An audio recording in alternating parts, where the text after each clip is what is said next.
محترم ناظرین، جیسا کہ آپ جانتے ہیں کہ الیکشن کمیشن آف انڈیا نے SIR کا کام شروع کر دیا ہے۔ بہت ساری ریاستوں میں یہ کام مکمل ہو چکا ہے۔ اب باقی کچھ ریاستیں ہیں، اس میں یہ کام جاری ہے۔ ہماری ریاست تلنگانہ اور مہاراشٹرا اور پھر کرناٹک میں بھی یہ عمل شروع ہونے والا ہے۔ ناظرین، SIR کا معاملہ پچھلے کئی سالوں میں بھی کیا گیا ہے۔ بتایا جاتا ہے کہ 8ویں مرتبہ کا SIR ہے، یعنی اسپیشل انٹینسیو ریویژن۔ اس میں الیکشن کمیشن نے بنیادی طور پر 4 کیٹیگریز بنائی ہیں۔ پہلی کیٹیگری ان لوگوں کی ہے جن کا ووٹ 2002 کے SIR لسٹ میں موجود ہے اور وہ اب بھی ووٹر ہیں، یعنی ریسنٹ 2025 کا ہم سمجھیں گے، 2025 میں بھی ان کا ووٹر لسٹ میں نام ہے۔ تو ایسے لوگوں کی کیٹیگری کو اول نمبر میں رکھا گیا ہے۔ ان کے لیے محض یہ کرنا ہے کہ 2002 میں ہندوستان کے کسی بھی کونے میں وہ موجود رہے ہوں، اگر ان کا نام 2002 کی ووٹر لسٹ میں موجود ہے تو سمپل وہ 4 چیزیں اس میں سے ایکسٹریکٹ کریں، جیسے ان کا نام اور ان کے والد کا نام، پھر اسی طریقے سے اسمبلی کانسٹیچوئنسی کا نام اور اس کا نمبر، اور پھر اس اسمبلی کانسٹیچوئنسی میں بوتھ نمبر، یعنی جس کو پارٹ نمبر بھی کہا جاتا ہے، پھر اسی طریقے سے اس پارٹ نمبر میں ان کا سیریل نمبر۔ یہ 4 چیزیں اپنے پاس درج کر لیں اور BLO سے ربط پیدا کریں، اپنے بوتھ لیول آفیسر سے ربط پیدا کر کر یہ ڈیٹیلز اس کو فراہم کر دیں اور وہ آسانی کے ساتھ موجودہ لسٹ سے اس کی میپنگ کروا دے گا۔ اسی کے ساتھ ساتھ اپنے جتنی اولادیں ہیں، جتنے بھی بچے ہیں، لڑکیاں ہو یا لڑکے، ان تمام کا جو اس وقت ووٹر بن چکے ہیں، آپ کے بچوں کے نام بھی اس میں شامل کروا دیں۔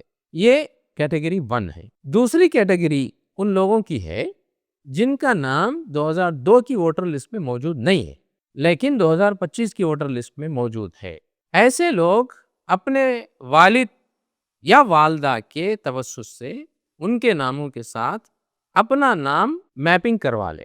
اور تیسری کیٹیگری ان لوگوں کی ہے جن کی پیدائش 1 جولائی 1987 سے 1 دسمبر 2004 تک کے درمیان کبھی بھی ہوئی ہو۔ تو ان لوگوں کے لیے اگر ان کا ووٹر لسٹ میں نام نہیں ہے تو ان لوگوں کا نام ایڈ کرنے کے لیے انہیں اپنا کوئی سرٹیفکیٹ اور اپنے والدین میں سے کسی ایک کا سرٹیفکیٹ ان کو دینا ہوگا، چونکہ یہ اب تک کی ووٹر لسٹوں میں نام نہیں تھا، لہٰذا ان کا نام نئے سرے سے ووٹر لسٹ میں جوڑ دیا جائے گا۔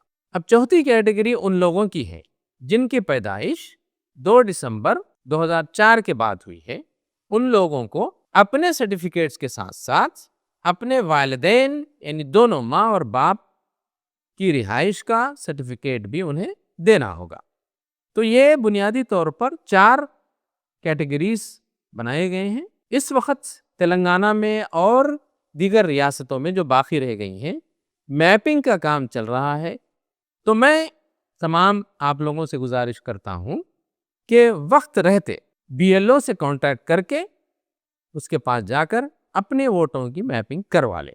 اس میں ایک چیز یہ ہے کہ جو لوگ 2002 کی ووٹر لسٹ میں نہیں پائے گئے ہیں لیکن ان کے والدین کا نام جیسے سیکنڈ کیٹیگری میں نے ڈسکرائب کیا ہے، ان کے والدین کا نام ہے، اور ایسے لوگ خاص طور پر لڑکیوں کے لیے یہ ایک پیغام ہے، وہ یہ کہ جب ان کی شادیاں ہو کر وہ سسرال چلی جاتی ہے، اپنے ووٹوں کا میپنگ، اپنے ووٹر لسٹ کا میپنگ جو ہے اپنے والدین سے کروائیں۔ اکثر یہ دیکھا گیا ہے کہ اپنے ووٹر لسٹ میں یا پھر ووٹر ID کارڈ میں اپنے نام کے ساتھ wife of so and so لکھا جاتا ہے۔ تو میپنگ کے دوران یہ بڑی مشقت ہوتی ہے، اپنے شوہر کے ساتھ اس کی میپنگ ووٹر لسٹ میں نہیں ہو پاتی، تو لامحالہ اسے اپنے والدین کے ساتھ ہی کرنا ہے۔